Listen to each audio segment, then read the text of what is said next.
అనగనగా ఒక చిన్న గ్రామంలో సోమయ్య అనే పేద రైతు ఉండేవాడు. సోమయ్య చాలా నిజాయితీపరుడు, కష్టపడే తత్వమున్నవాడు. కాని సరైన వర్షాలు లేక అతని పొలం ఎప్పుడూ ఎండిపోయి ఉండేది.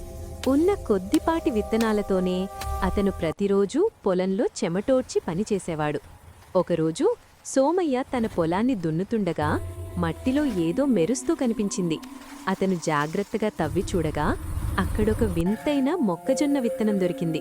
అది మామూలు విత్తనంలా కాకుండా బంగారంలా మెరిసిపోతోంది. సోమయ్య దాన్ని ఆశ్చర్యంగా చూసి ఇది దేవుడిచ్చిన ప్రసాదం అని భావించి తన పొలం మధ్యలో నాటాడు. కొన్ని రోజులకు ఆ విత్తనం నుండి ఒక మొక్క మొలిచింది. అది చూస్తుండగానే పెద్దదై దానికొక పెద్ద మొక్కజొన్న పొత్తొచ్చింది.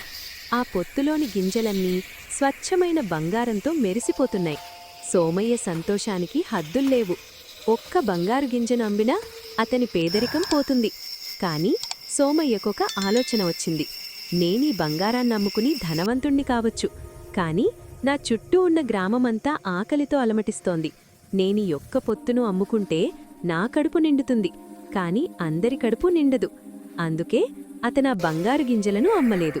ఆ పొత్తులోని గింజలన్నింటినీ మళ్లీ విత్తనాలుగా తన పొలమంతా నాటాడు. ఆశ్చర్యంగా ఆ తరువాత వచ్చిన పంట బంగారం కాదు, కాని అంతకంటే విలువైనది. ఆ పొలమంతా మామూలు కంటే 10 రెట్లు ఎక్కువ బలమైన, రుచికరమైన మొక్కజొన్నలు పండాయి. ఎంత కరువొచ్చినా ఆ పంట మాత్రం ఎండిపోలేదు. సోమయ్య ఆ పంటను గ్రామంలోని పేదలందరికీ పంచాడు. ఆ విత్తనాలతో ఊరంతా పంటలు పండాయి. ఆ గ్రామంలో ఆకలి అనేది లేకుండా పోయింది. చివరికి ఒకరోజు ఆ బంగారు విత్తనాన్నిచ్చిన దేవత ప్రత్యక్షమై ఇలా అంది: సోమయ్య, నీ స్వార్థం కోసం ఆ బంగారాన్ని వాడుకోకుండా అందరి ఆకలి తీర్చాలని చూశావు. అందుకే నీ పొలం ఎప్పటికీ వాడిపోని అక్షయపాత్రగా మారుతుంది.